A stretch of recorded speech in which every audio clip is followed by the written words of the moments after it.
Damas y caballeros, hoy vamos a reaccionar a un video llamado Los 10 espadachines más poderosos de One Piece. Veamos. Estos como espadachines. Y esto nos lleva a este video, en donde les hablaré de los que para mí son los 10 mejores espadachines de la historia de One Piece. Cabe resaltar que esta es mi opinión personal. Si tienen alguna discrepancia o si quieren hacer su propio top, déjenmelo en los comentarios y yo con gusto los leeré. Por otro lado, personajes como Rayleigh o como Roger no estarán presentes en el mismo. Esto porque considero que más que basar enteramente su estilo de pelea en sus espadas, estos las utilizan como herramientas prescindibles en el combate. Vamos, que su poder radicaba más en su haki en general y no tanto en la habilidad que tenían empuñándolas. Pero bueno, no le demos más vueltas a esta intro y empecemos.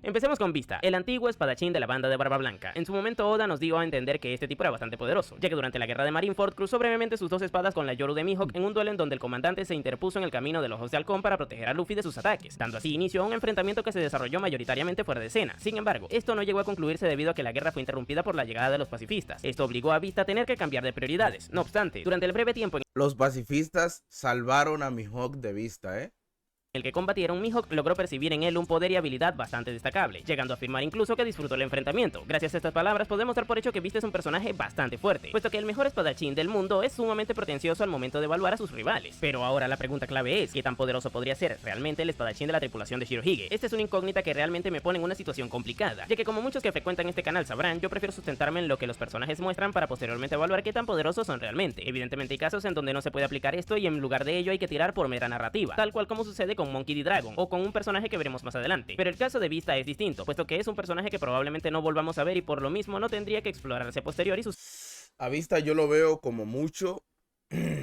nivel segundo comandante de Yonko. capacidades. Este reconocimiento que le dio Mihawk se debe a que es o era capaz de dominar algún tipo de haki de forma avanzada, a qué nivel estaba su Nitoryu o estilo de dos espadas, alguna de ellas o ambas será de algún grado alto dentro de las escalas de la calidad de las Meito. Todas estas preguntas sin respuesta hacen que ante la duda me vea obligado a colocarlo en el último puesto de los mejores 10, pero no tendría problema en subirlo si es que llega a haber argumentos basados en la lógica interna de la propia historia. Si tienen alguno, déjenmelo en los comentarios. Ante la duda, La Master. la mato. Y sé que esto generará mucha polémica, ya que para muchos Zoro no debería estar en el top 10 aún, y para muchos otros debería estar entre los primeros, pero como ya se habrán dado cuenta por el resto de mi contenido, a mí la opinión popular me la trae sin cuidado, así que les A ver, pero es que obvio Zoro debe de estar en el top 10 y en One Piece no hay muchos espadachines y ya Zoro es fuerte, entonces seré totalmente sincero. Zoro está muy lejos de ser un espadachín mediocre dentro de su mundo, pero también Sí. está bastante alejado de ser uno de los mejores, y esto en parte se debe a que de momento sigue siendo bastante inexperto en sacarle el máximo provecho a todos sus recursos. Como ya sabrán, usar a Enma en todo su potencial es algo sumamente problemático para el peliverde, ya que no cuenta con las suficientes reservas de haki como para mantener exacto, exacto. Fíjense en una cosa, lo que a Zoro le falta para ser un espadachín élite, según Napo, no lo estoy diciendo yo, lo está diciendo Napo, es el haki. Es el haki. Algo que dicho por Oden y por Mihawk es lo primordial. El haki es lo más importante para cualquier espadachín. Cualquiera.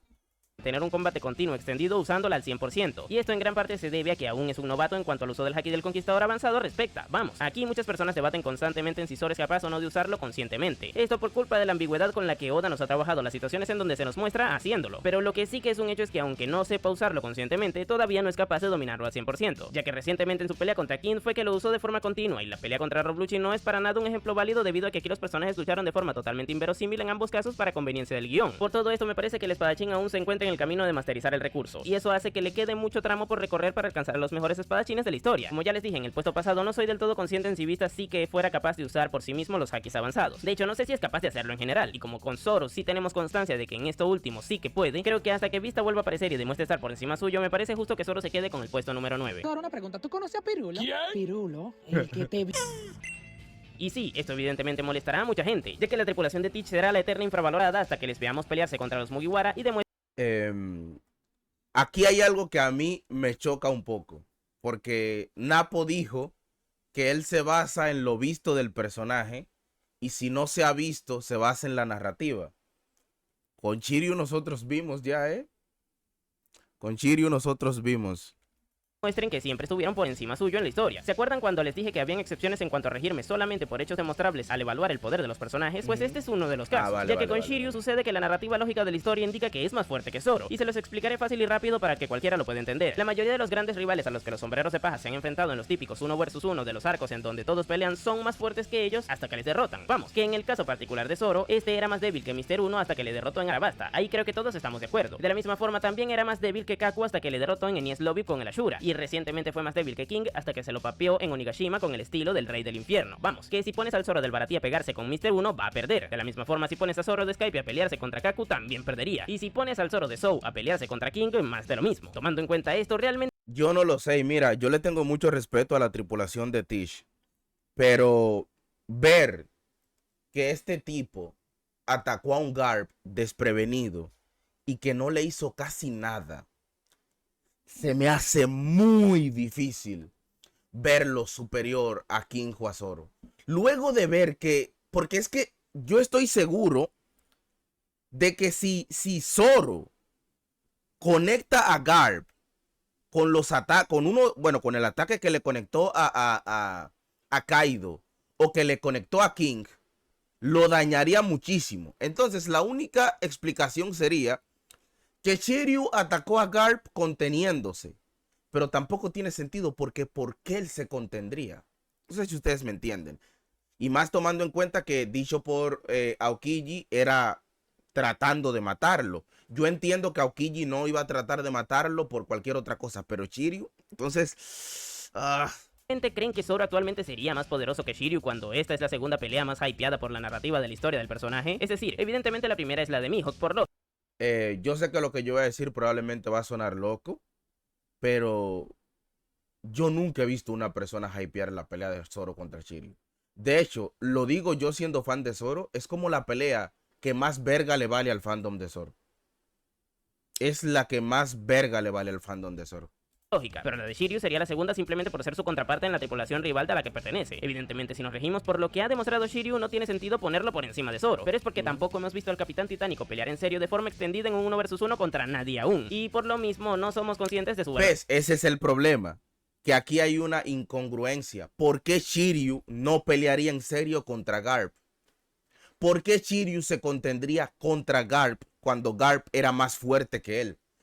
Entonces, son cositas que me chocan. Yo entiendo que por lógica Shiryu tiene que ser más fuerte que Zoro para que al final Zoro tenga un gran enfrentamiento con él. Pero es que se me hace difícil verlo porque ya yo lo he visto pelear. No ha sido la gran cosa. Y en cuanto a que se haya dicho algo de él, tampoco se ha dicho. O sea, nosotros nos basamos en que Shiryu es poderoso porque vemos que Zoro es muy poderoso ahora, se hará más fuerte y en teoría ellos tienen que pelear. En teoría. Algo que, como ustedes saben, yo no creo. Para mí Shiryu no va a ser el gran rival de Zoro ni nada de eso. Verdadero potencial. Ahora, tomando en cuenta que tendrá relevancia futuro, tendríamos que dar por hecho de que hasta ahora siempre ha sido más fuerte que Zoro, y lo seguirá siendo hasta que le derroten. Actualmente el personaje posee la capacidad de hacerse invisible gracias a la fruta que le quitó a Absalom, y sabemos que su habilidad con el Itoryu o estilo de una espada es destacable, así que las bases están ahí colocadas para que demuestre su poder eventualmente. Y antes de continuar, por aquí les estaré dejando un video en donde hablé de todos los posibles enfrentamientos entre la banda de Luffy y la de Barba Negra por si les interesa verlo más adelante. Y ahora sí, continuemos. ¡Qué buen servicio! Pero pasamos de un personaje que en teoría debería ser poderoso a uno que literalmente nos dicen textualmente en la cara que ha sido introducido en la historia por su poder. Este es Fujitora, o Isho para los amigos. Este tipo fue reclutado por la marina durante el salto... Hola, Fujitora. ¿Hola? ¿Me estás insinuando que quieres que te tire un meteorito?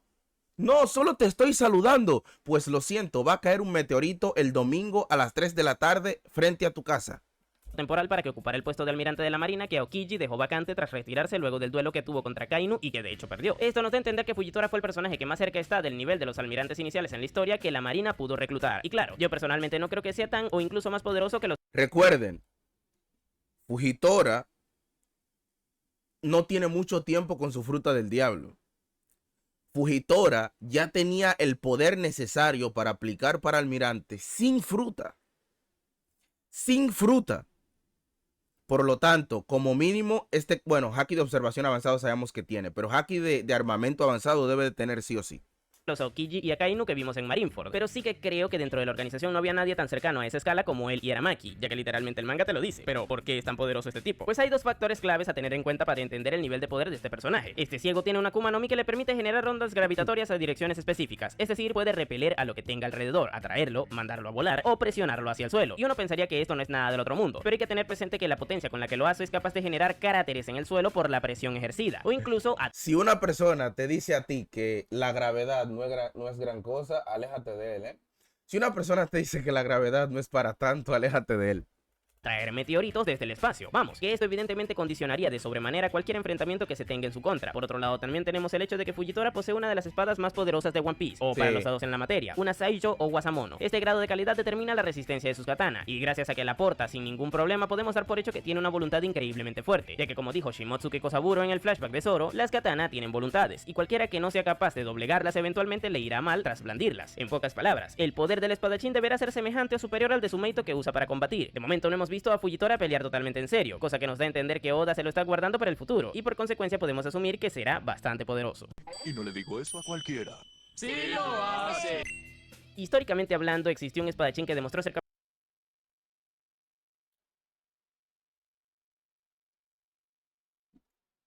Shiryu. A ver, ¿qué yo iba a preguntar? Entonces, Vista es más fuerte que Lo. Bueno, quizás, bueno, entiendo. Napo no considera a Lo espadachín, entendí. capaz de seguirle ritmo a dos de los piratas más grandes de la era pasada, y este era Kozuki Oden, el samurái que practicaba el estilo del Nitoryu, o de dos espadas, y que logró salir de Wano para emprender su propia aventura junto a los piratas de Barba Blanca y posteriormente a los de Roger. Esto le llevó a medir sus fuerzas contra esos dos titanes, sin embargo las mismas no fueron suficientes para estar a la altura de ellos. Ahora, las cosas como son, a pesar de ello, Oden demostró tener una resistencia brutal para aguantar sus ataques sin quedar completamente fuera de combate tras recibirlos, y poco a poco, gracias a vivir aventuras por todo el mundo, desarrolló un poder ofensivo inmenso, el cual ya de por sí era bastante alto antes de salir de Wano, ya que para ese entonces era capaz de utilizar sin ningún tipo de problemas a Enma, espada que tantos problemas le daría a Zoro en el futuro. Ya con esto uno puede hacerse... Y la gente te quiere decir hoy en día que Zoro es más fuerte que Oden, cuando Zoro ni siquiera puede dominar todavía a Enma. Por favor, por favor.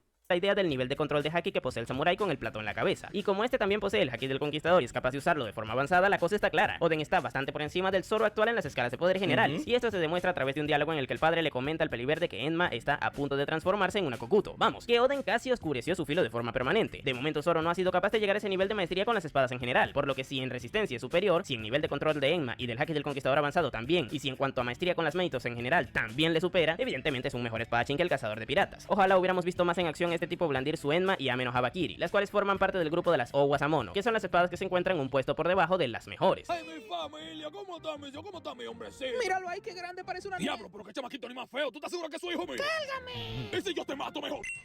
Ahora nos vamos a un nivel de poder al que actualmente no muchos personajes de One Piece logran acceder, puesto que este lugar es ocupado por Nusjuro, uno de los miembros del Gorosei, ya saben, el viejo pelado de la katana. De momento sabemos poquitas cositas de este personaje, sin embargo con la información que manejamos podemos llegar a conclusiones sumamente interesantes. Verán, por un lado este tipo empuña la Shodai Kitetsu, vamos, la hermana mayor por decirlo de alguna manera de la Sandai Kitetsu de Zoro. Esta katana pertenece al grupo de la Saijo o Wasamono al igual que la de Fujitora, cosa que no... ¿Ustedes saben por qué Napo ama tanto a este tipo? Porque es un caballo venezolano. nos da a entender que este tipo es extremadamente poderoso, ya que la blande sin problemas. De hecho, una pequeña demostración de sus capacidades la vimos recientemente en Egghead. Ahí hizo un corte abismalmente grande en donde dividió a la mitad por completo a la Labo Face. Evidentemente esto es algo que casi ningún espadachín sería capaz. ¡Un aplauso para Napo! Como de costumbre, siempre utilizando paneles en árabe. Siempre en árabe, Napo. De hacer. Siempre en árabe. A estos niveles estratosféricos de fuerza tampoco es que sea algo del otro mundo, cabe resaltar. Dicho lo cual, por otro lado está el hecho de que este tipo es capaz de transformarse en un caballo esquelético. Esto le otorga poderes de hielo que potencian sus cortes y le da una velocidad extrema que le permite desplazarse por decenas y decenas de metros en cuestión de segundos. Pero si creían que esto ya de por sí estaba roto, déjenme decirles que el factor más poderoso de este personaje es su regeneración. Y es que por alguna razón todos los miembros del Gorosei pueden regenerar su cuerpo luego de recibir daño letal. Y de momento desconocemos qué es lo que le da este poder, aunque intuimos que podría ser Imu quien se los da. Y tampoco sabemos qué es lo que se necesita para poder hacerles daño, por lo que hasta que eso no se sepa, todos estos personajes anteriormente mencionados deberían estar por detrás de él simplemente porque no tendrían forma de derrotarle, ya que se regenerarían el daño que le hicieran. Ahora, las cosas como son, si por lo que sea se descubre cuál es la debilidad de esta habilidad y se demuestra que algunos de los personajes que mencioné antes son capaces de aprovecharse de ello por naturalidad, Nusjuro podría bajar en los puestos. Pero como de momento eso es una incógnita, se queda en el top 5. Yo lo dije y lo mantengo. Yo creo que lo que va a pasar es que cuando se descubra cómo dañar al Gorosei, los cabrones van a ser más peligrosos porque van a esquivar y van a ser más letales.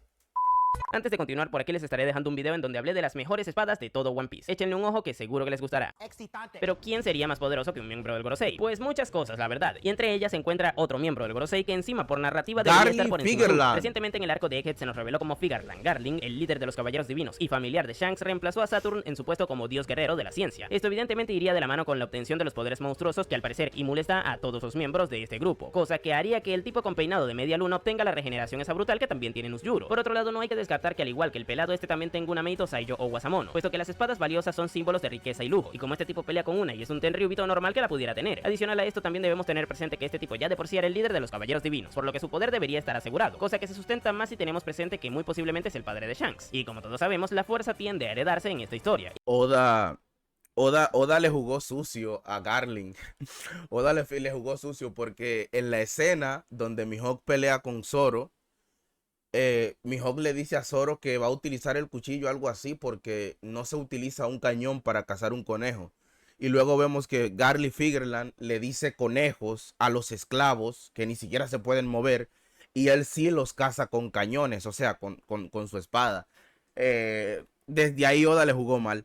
Y si no, pregúntenle a Roger y a Garp. Pero bueno, de momento no hemos visto a Garling combatir. Sin embargo, esto le da ventaja narrativa frente a Nuzjuro, ya que a este último sí que le vimos hacer eso y encima fracasar haciéndolo, puesto que su actuación en Egghead fue cuanto menos cuestionable. En cambio, con Figarland aún tenemos esa duda, misma que se genera con Dragon, de hecho. Y sí, sé que me estoy basando enteramente en posibilidades para posicionar a Figarland por encima de él, pero tenga presente que estoy apostando porque en el gobierno exista al menos un espadachín que sea poderoso y que no se ridiculice a ojos del espectador. Estoy esperando, anciano. Pero ahora nos toca hablar de Shanks. Con el pelirrojo sucede que existe un debate en el que algunas personas le definen como espadachín y otras que no. Yo personalmente no termino de decidirme, ya que cualquiera de las dos posturas genera cosas extrañas en la narrativa de la historia. Sin embargo, para explicar mi punto en un tema muy particular tomaré a Shanks como espadachín, aunque tengan presente que no solo es un espadachín. Dicho lo cual, ¿qué haría que el pelirrojo fuera tan poderoso? Pues simple, por un lado tenemos el caso de que los genes le favorecen, ya que este al ser un Figarland, dato canónico que se cuenta a través de la película Film Red, este pertenece a un linaje que proviene del rey original de uno de los 20 reinos que lucharon contra el Gran Reino en el siglo vacío, y esa gente sí que se pegaba duro, por lo que si hay alguien que deba haber heredado ese poder de los Figarland originales es Shanks. No obstante, Yo quiero saber cuál es el maldito linaje de Tish. Porque al parecer el linaje de Tish es más peligroso que el de Shanks. Yo supongo que el linaje de Tish eran diablos, literalmente demonios que trataron de ser, que el gobierno trató de eliminarlos de la historia. Porque diablos. los genes no son nada si estos no llegan a desarrollarse. Y esto me lleva a comentarles que el pelirrojo estuvo durante toda su infancia siendo entrenado por Goldie Roger. Todo esto mientras navegaba en su barco. Al estar constantemente expuesto a los peligros de las aventuras que tenía el rey de los piratas, normal que Shanks desarrollara de sobremanera su potencial. Y de hecho hemos visto poco a poco cómo esto se va reflejando en el nivel del control de haki que tiene en la actualidad. Este es capaz de llevar su haki del conquistador a otro nivel, neutralizando al de observación de sus rivales, por ejemplo, o desprendiendo rayos que se extienden a distancias brutales para atacar a sus enemigos, y como no, utilizándolo en su espada para potenciar sus ataques. Pero ya que hablamos de esa espada, este tipo actualmente empuña a Grifón, una Meito de grado desconocido pero que podemos intuir que podría ser otra de las Saiyo o Wasamono, ya que la que empuñó en su momento su capitán Roger también era una, y como en esta historia las generaciones posteriores tienden a superar a las predecesoras, pues seguramente eso se refleje de esta manera entre Roger y Shanks. ¿Por qué que tú te quieres fajar con cirugía? Eso. Y luego a mí me dicen que no se puede. Ustedes van a ver que Shanks va a ser más fuerte que Roger. ¿Tiene una explicación? Dime todo, muchacho, que yo te juro que yo no se lo voy a decir al grosero. ¿A quién? A nadie, muchacho. Ah, ya veo que tú eres un hombre de las explicaciones. Y de mucho chisme Oh, también. pero cuéntame. Y sí, no hay nada más polémico actualmente que afirmar que Mihawk es más poderoso que Shanks, pero antes de que se molesten, déjenme explicarles. A mi parecer, en el terreno de los espadachines, el Ojos de Halcón debería ser más poderoso que el pelirrojo. Esto porque el título del mejor espadachín lo tiene el miembro de la Cross Guild y no el emperador. Ahora, eso no implica que como luchador en general también lo sea, ya que en esto entra en juego otros factores como los posibles dominios alternativos que poseen este tipo de personajes con sus hakis. Pero bueno, existe una razón lógica para justificar que Mihawk sea más fuerte como espadachín que Shanks más allá de su título, y esta es la de la carencia del brazo izquierdo del Yonkou, el cual a priori tenía su mano buena. Esto hace que su destreza con la espada se vea mermada considerablemente. Vamos, que el Shanks que actualmente vemos seguramente no es tan habilidoso con su grifón como lo era cuando rivalizaba con Mihawk en esos duelos legendarios de espadachines que tenían en el pasado. Dicho esto, una cosa bastante curiosa que tiene el Ojos de Halcón es, valga la redundancia, sus ojos. Estos poseen un diseño bastante particular que se asemejan a los de Imu. Esto podría dar pie a que el espadachín tenga una habilidad ocular especial que más adelante se nos demuestre. Por otro Yo he llegado a pensar de que los ojos de Halcón no son nada, de que los ojos de Mihawk no son nada, porque yo me niego a pensar de que los ojos de Mihawk sean importantes y estén relacionados con Imu, y que en el anime los sigan poniendo amarillos. yo me niego a creer que algo tan importante como el color rojo lo reemplacen por el color amarillo solo porque sí. Probablemente sus ojos no representan nada. Por otro lado, también tenemos el caso de que es uno de los pocos personajes que empuñan una Kokuto, en su caso la Yoru, mandoble que muy posiblemente haya oscurecido de forma permanente él mismo. Esta espada pertenece al grupo de la Saijo o Wasamono, pero debido a su condición de Kokuto está por encima del resto, ya que su dureza aumentó considerablemente al oscurecerse de forma permanente. Miren, si Mihawk fue quien le transformó, es que no habría ningún tipo de dudas de que como espadachín es bastante superior a Shanks, ya que a diferencia de él, el pelirrojo no habría hecho lo mismo con su grifón. Pero bueno, que en general este debate entre quién es más poderoso es bastante curioso a la par que exhaustivo, así que concluyo con que el puesto número 2 de los mejores espadachines se lo queda Mihawk. Yo no sé, algo como que no me cuadra, algo como que no me está encajando, algo como que está mal. Y sí, sé Y que es extraño que el mejor Ryuma. espadachín de la actualidad no esté en el top 1, pero creo que estaría interesante ver en este primer puesto a alguien que, por mera nomenclatura, en teoría debería ser superior, el oriundo de Wano, Shimotsuki Ryuma, el denominado dios de la espada. Miren, una cosa es ser el mejor espadachín de una época, cosa que es bastante resaltante. Para mí lo que va a pasar es lo siguiente. Mihawk superó a Ryuma, Zoro va a superar a Mihawk. Para mí ahí va a ser, eso es lo que va a pasar. Pero que te conozcan como una deidad en este apartado creo que es algo superior, ya que los dioses trascienden generaciones. Dicho lo cual, con Ryuma El problema de todo esto es que, vamos a ser sinceros, yo no quiero exagerar, porque probablemente me equivoque, pero si tú llevas a Shanks y a Mihawk a Wano, aunque Shanks no tenga la espada negra, para mí podría ocupar el título de dios de la espada también. Porque al fin y al cabo, como lo dije yo antes, como lo dijo Mihawk y como lo da a entender Oden, lo importante es el haki. O sea, una espada sin un buen usuario de haki es un pedazo de metal prácticamente. Por eso es que Mihawk dice que cualquier espada puede ser una Kokuto. Da igual, cualquier cosa, incluso el kanabo de Kaido tú lo puedes convertir. Porque lo importante no es el arma en sí, sino el haki. Hasta el punto de que las espadas más poderosas tienen una habilidad, que es soportar más haki. Entonces, todo está relacionado con el haki. Y por eso yo digo, si en Wano hubiese estado un espadachín muy poderoso, como Shanks o Mihawk, y que se quede mucho tiempo hasta el punto de que el país de Wano los conozca, pues yo creo que ellos rivalizarían con Ryuma en cuanto a poder para el pueblo de Wano.